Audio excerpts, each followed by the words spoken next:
देश भर से टेक्नोलॉजी के माध्यम से इस कार्यक्रम से जुड़े हमारे सभी अन्नदाता साथी, टी गार्डन में काम करने वाले मेरे भाई बहन, और मैं देख रहा हूं कि काफी सीनियर हमारे सभी मुख्यमंत्री जी भी आज हमारे साथ इस कार्यक्रम में देश के कोने कोने में से जुड़े हुए हैं। मेरा सबको नमस्कार। भाइयों बहनों, आज मुझे नवरात्रि के पहले मां कामाख्या की इस पावन भूमि पर आप सभी के दर्शन करने का सौभाग्य मिला है।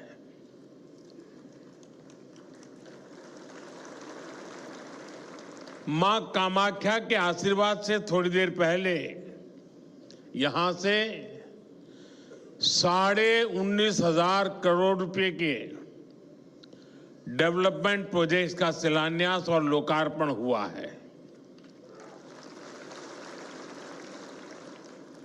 असम को ऊर्जा क्षेत्र में आत्मनिर्भर बनाने वाले प्रोजेक्ट से लेकर असम आने वाले लोगों की सुविधा के लिए जो काम हुए हैं, ढेर सारे प्रोजेक्ट्स आज असम को मिले हैं। आज देश के किसानों और असम में टी गार्डन में काम करने वाले साथियों के लिए भी बहुत बड़ा दिन है।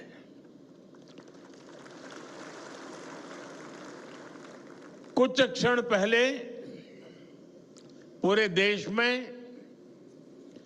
पीएम किसान सम्मान निधि के तहत 18,000 करोड़ रुपए से अधिक की राशि हमारे करोड़ों अन्नदाताओं के खातों में भेजी गई है। इसके अलावा असम के चाय बागानों से जुड़े अनेक परिवारों को आज भूमि के पट्टे भी दिए गए हैं। मैं असम के लोगों को, यहां के सभी परिवारों को और देश भर के किसानों को बहुत बहुत बधाई देता हूं। साथियों, आज देश भर से किसान साथी मां कामाख्या की इस धरती से जुड़े हैं। थोड़ी देर पहले करोड़ों किसानों के खाते में पीएम किसान निधि जमा होने के मैसेज हर एक के मोबाइल में पहुंच चुके हैं। ये योजना वाकई अद्भुत है। एक क्लिक से करोड़ों किसानों के बैंक खाते में सीधे पैसा जमा होता है। दुनिया के विकसित देशों में भी ऐसा संभव नहीं है। और मुझे विदेश के मेहमान जब मिलते हैं और इस विषय में इतने सवाल पूछते हैं, जानकारी के लिए इतने उत्सुक रहते हैं, ये सब कैसे संभव हो रहा है। दुनिया के बड़े बड़े देश के बड़े बड़े नेताओं को भी ये बहुत अजूबा लगता है। और ये मेरे वही किसान भाई बहन हैं जिनमें से अधिकांश के पास 2014 से पहले न मोबाइल फोन था और न ही बैंक में उनका कोई खाता था। आज ऐसे करोड़ों किसानों के खाते में अब तक 4.25 लाख करोड़ रुपए से अधिक पैसे जमा हो चुका है। इसमें असम के भी करीब 19 लाख किसान हैं जिनको अभी तक लगभग 8,000 करोड़ रुपए मिल चुके हैं। साथियों, मुझे याद है जब पीएम किसान सम्मान निधि योजना शुरू हुई तो अफवाहें फैलाने में, झूठ बोलने में माहिर कांग्रेस वाले कहते थे कि इस योजना का पैसा आज भले मोदी देता है लेकिन चुनाव के बाद वापस करना पड़ेगा। ये झूठ बोलने में ऐसे एक्सपर्ट है। लेकिन आज सम्मान निधि की ये योजना देश के छोटे किसानों के लिए सामाजिक सुरक्षा का एक माध्यम बन गई है। साथियों, बीजेपी एनडीए सरकार के लिए किसान हित से बड़ा और कुछ नहीं। जब किसानों को पैसे देने की बात आती थी, कांग्रेस वालों की सांस अटक जाती थी। मैं आपको एक और उदाहरण देता हूं। 2014 से पहले केंद्र में 10 साल तक कांग्रेस की सरकार थी।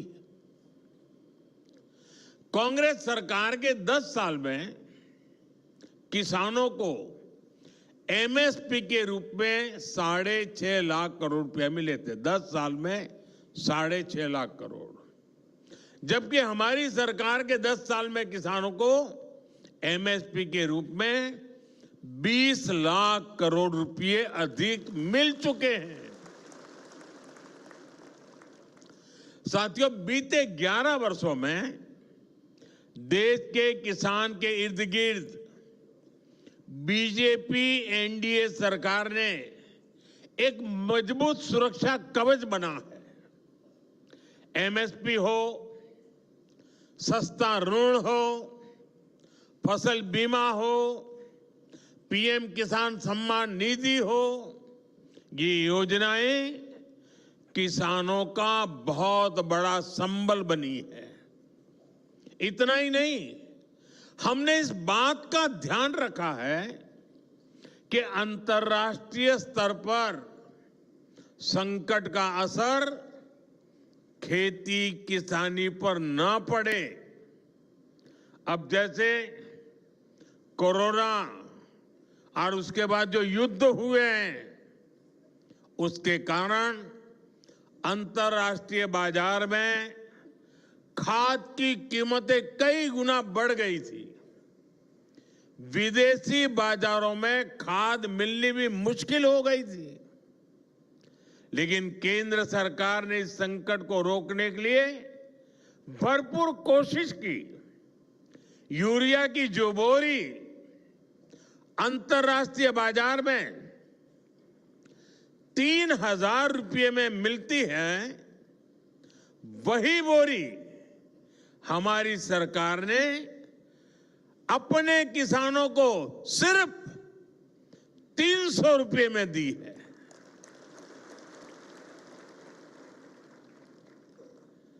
इस पर सरकार ने अपने खजाने से 12 लाख करोड़ रुपए से अधिक खर्च किए हैं ताकि मेरे किसानों पर बोझ न पड़े। ये बोझ सरकार अपने कंधों पर उठा रही है। साथियों, बीते दशक में भाजपा एनडीए सरकार ने एक और बहुत बड़ा काम आत्मनिर्भरता को लेकर किया है। हमने कृषि को बाहरी संकटों से बचाने के लिए आत्मनिर्भरता को प्रोत्साहन दिया है। हमने आजाद भारत में बार बार देखा है कि दुनिया के दूसरे हिस्सों में लड़ाइयां होती हैं, कहीं सप्लाई चेन में दिक्कत आती है तो परेशानी हमारे किसान को होती थी। कभी खाद महंगी हो जाती थी, कभी डीजल और ऊर्जा की कीमत बढ़ जाती है, क्योंकि दशकों तक कांग्रेस पार्टी ने देश को दूसरे देशों पर निर्भर रखा। इससे खेती की लागत भी बढ़ जाती थी। साथियों, किसानों की खेती नई तकनीक से जुड़े, उन्हें सिंचाई के नए तरीकों से जोड़ा जाए और फसलों को भी लाभ मिले, इस मंशा से हमारी सरकार ने पर ड्रॉप मोर क्रॉप की नीति बनाई। ड्रिप और स्प्रिंकलर जैसी माइक्रो इरिगेशन टेक्निकों को किसानों तक पहुंचाया। इससे सिंचाई भी बेहतर हुई और लागत भी कम हो गई।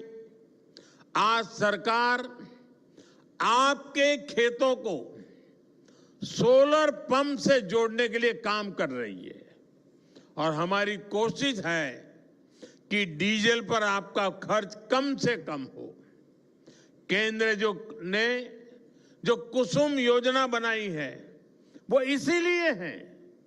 आज बहुत सारे किसान न सिर्फ सोलर पंप लगाकर सिंचाई कर रहे हैं, बल्कि उससे बिजली बनाकर पैसे भी कमा पा रहे हैं। और इसलिए मैं कहता हूं, अन्नदाता ऊर्जादाता बने। साथियों, हमारा निरंतर प्रयास है कि खाद और कीटनाशकों पर किसानों की निर्भरता भी कम हो। कांग्रेस की गलत नीतियों के कारण देश के 5 बड़े खाद कारखाने बंद हो गए थे। हमने उन खाद कारखानों को फिर से शुरू करवाया। साथ ही किसानों को नैनो यूरिया से जोड़ने के लिए भी कई काम किए। आज देश के किसान को इसका लाभ मिल रहा है।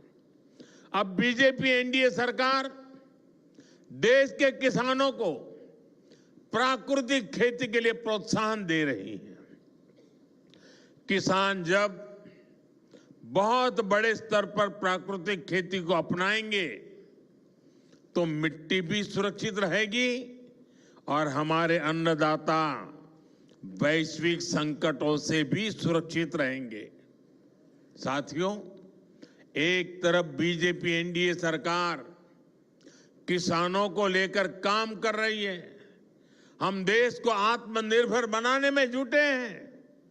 वहीं आज कांग्रेस ने एक बार फिर साबित कर दिया है कि वो किसी भी स्थिति में देश के प्रति ईमानदार नहीं है। आज युद्ध से बने संकटों के बीच भी कांग्रेस सिर्फ अफवाहें फैलाने और अपप्रचार करने में जुटी है।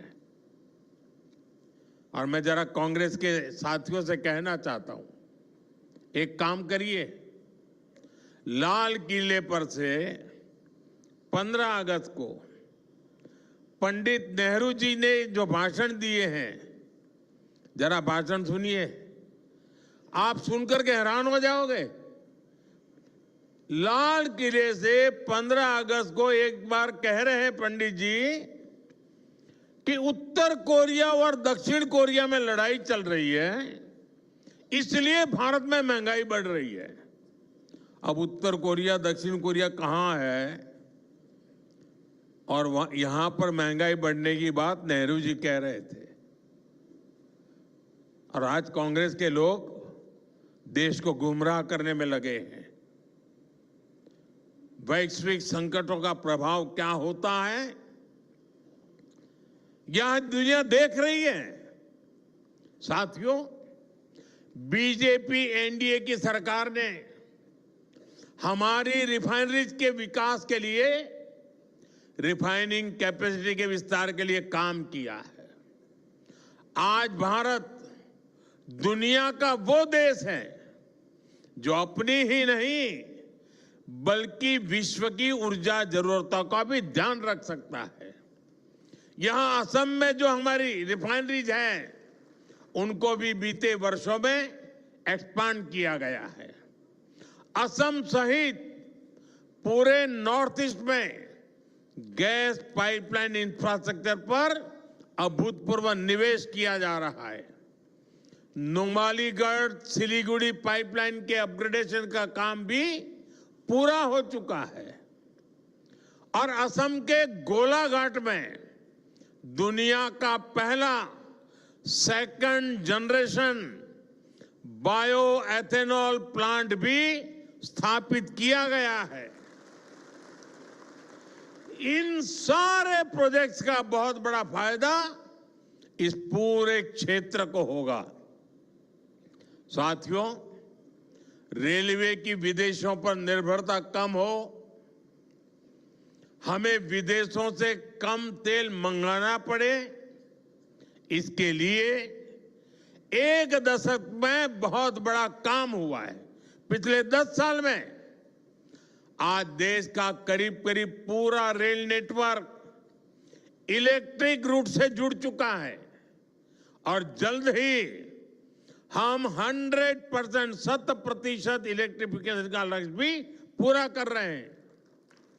इस इलेक्ट्रिफिकेशन के कारण देश में करीब करीब 250 करोड़ लीटर डीजल की बचत हो रही है। असम में भी रेलवे नेटवर्क का तेजी से बिजलीकरण हो रहा है। आज भी यहां रेलवे के बिजलीकरण से जुड़े प्रोजेक्ट का लोकार्पण और शिलान्यास हुआ है। साथियों, असम देश में रिन्यूएबल एनर्जी से जुड़े संकल्पों की सिद्धि में भी बड़ी भूमिका निभा रहा है। Lower Kopili hydro power project से असम सहित पूरे नॉर्थ ईस्ट को फायदा होगा और सबसे बड़ी बात, जो ये हजारों करोड़ रुपए की परियोजनाएं असम में शुरू हुई है, वो असम के युवाओं के लिए रोजगार के नए मौके बना रही है, असम की समृद्धि बढ़ा रही है। साथियों, बीजेपी एनडीए की डबल इंजन सरकार की पहचान संवेदनशीलता से है, सुशासन से है। देश के हर क्षेत्र, हर वर्ग का विकास, ये हमारी प्राथमिकता है। इसी भाव के साथ आज असम के टी गार्डन में काम करने वाले साथियों के लिए बहुत बड़ी पहल हुई है। जिनकी मेहनत से असम की वैश्विक पहचान को बल मिला, जिनकी उगाई चाय की खुशबू दुनिया भर में भारत की पहचान बनी, आज उन साथियों को बीजेपी एनडीए सरकार सम्मान भी दे रही है और सहायता भी दे रही है। कांग्रेस की सरकारों ने इन साथियों को पूछा तक नहीं। इनके पास जमीन के कानूनी दस्तावेज तक नहीं थे। मैं हिम्मता जी और उनकी पूरी टीम को बधाई दूंगा।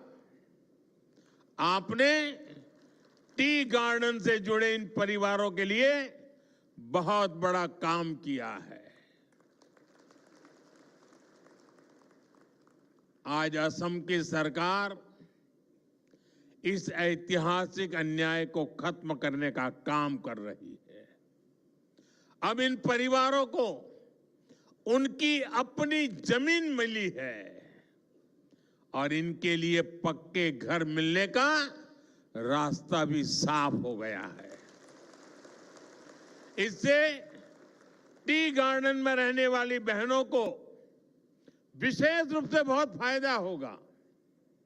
मैं चाहूंगा कि अब टी गार्डन में काम करने वाले परिवारों के बच्चे भी अच्छे से पढ़ाई करें और आगे बढ़ें। और बीजेपी सरकार ने इसके लिए भी पूरी सुविधाएं बना दी है।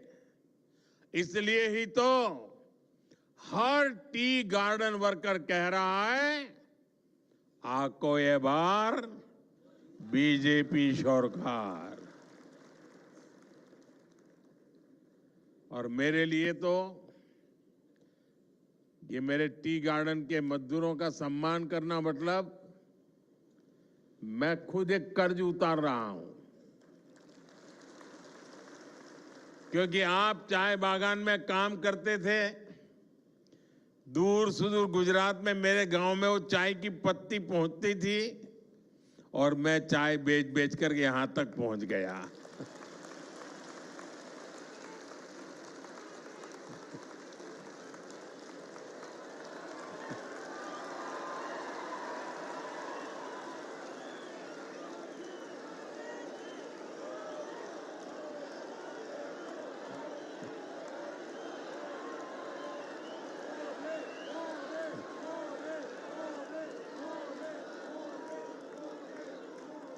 आप मुझे बताइए, ये टी गार्डन वालों के आशीर्वाद नहीं होते तो मैं यहां पहुंचता क्या?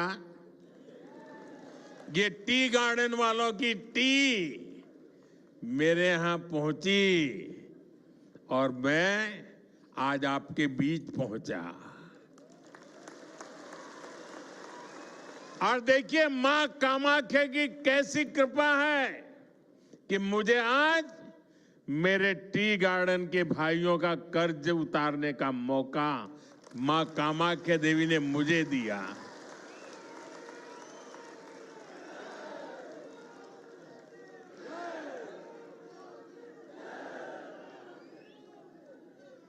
साथियों, आज से प्रसिद्ध निमाती घाट और विश्वनाथ घाट पर आधुनिक क्रूज टर्मिनल बनाने का काम भी शुरू हुआ है। ये सिर्फ एक इंफ्रास्ट्रक्चर प्रोजेक्ट नहीं है, ये असम में टूरिज्म और स्थानीय अर्थव्यवस्था को नई दिशा देने वाला काम है। बीजेपी सरकार ने टूरिज्म को सिर्फ दर्शनीय स्थलों तक सीमित नहीं रखा है, बल्कि उसे रोजगार और विकास के बड़े अवसर के रूप में देखा है। इसी सोच के साथ ब्रह्मपुत्र नदी में भी वाटर टूरिज्म की संभावनाएं बढ़ाई जा रही है। क्रूज टर्मिनल बनने से ब्रह्मपुत्र पर क्रूज चलाने का काम आगे बढ़ेगा और देश दुनिया के पर्यटकों के लिए असम तक पहुंचना और आसान होगा। जब क्रूज टूरिज्म बढ़ेगा तो स्थानीय युवाओं के लिए रोजगार के नए अवसर बनेंगे। कारीगरों और हस्तशिल्प से जुड़े लोगों को नया बाजार मिलेगा। छोटे दुकानदारों, नाविकों, होटल और ट्रांसपोर्ट से जुड़े लोगों की आमदनी भी बढ़ेगी। यानी असम में टूरिज्म अब सिर्फ घूमने फिरने तक सीमित नहीं है, यह स्थानीय विकास और जन समृद्धि का एक नया इंजन बन रहा है। साथियों, असम आज हमारे नॉर्थ ईस्ट यानी अष्टलक्ष्मी के नए भविष्य का एक मॉडल बन रहा है। यहां की प्रगति पूरे नॉर्थ ईस्ट को नई गति दे रही है। असम में जो बदलाव बीते एक दशक में बीजेपी एनडीए सरकार ने किया है, उसका प्रभाव पड़ोस में पश्चिम बंगाल में भी दिख रहा है। वहां भी लोग बीजेपी एनडीए का ऐसा ही सुशासन चाहते हैं। इसलिए मैं असम के हर युवा, हर परिवार से कहूंगा कि हमें मिलकर विकसित असम के लिए काम करते रहना है, ताकि असम देश में एक मॉडल स्टेट बनकर उभरे। इसी आग्रह के साथ मैं जब ये सभी मुख्यमंत्री महोदय इस समारोह में हमारे साथ जुड़े हुए हैं तो मैं उनसे एक आग्रह करना चाहता हूं। यहां जो पीएम एकता मॉल का उद्घाटन हुआ है, आप अपने राज्य की चीजें भी यहां बेचने की व्यवस्था कीजिए। आप कुछ जगह यहां लीजिए और असम में किसी को केरल की चीज चाहिए तो यहीं से मिलनी चाहिए, महाराष्ट्र के कोई चीज चाहिए यहीं से मिल जानी चाहिए, गुजरात की कोई चीज चाहिए यहां से मिल जाए, राजस्थान की चाहिए यहां मिल जाए। यानी पूरे देश की एकता का दर्शन हो। इस मॉल में हिंदुस्तान के सभी राज्यों की उपस्थिति हो। इस मॉल में असम के हर डिस्ट्रिक्ट की उपस्थिति हो।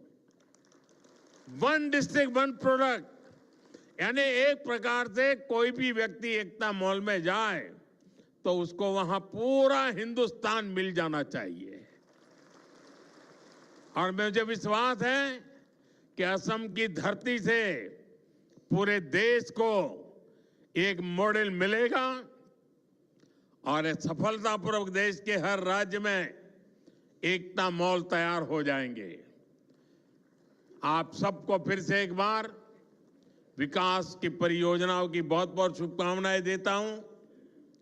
देश भर से जो किसान साथी हमारे साथ जुड़ रहे हैं, मैं उनका भी फिर से बहुत बहुत आभार व्यक्त करता हूं और मैं मां कामाख्या से प्रार्थना करता हूं कि कुछ ही दिनों के बाद जब नवरात्रि का प्रारंभ हो रहा है, मां कामाख्या की कृपा सभी देशवासियों पर बनी रहे और हम सारे संकटों को पार करते हुए नए विश्वास, नए सामर्थ्य के साथ आगे बढ़े।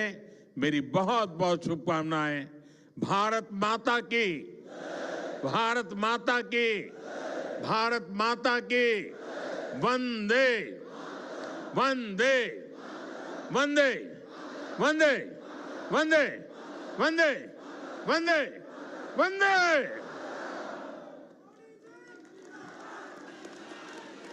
महोदय, आपके मार्गदर्शक विचार और ओजस्वी उद्बोधन हम सभी को निरंतर प्रेरित करते रहेंगे।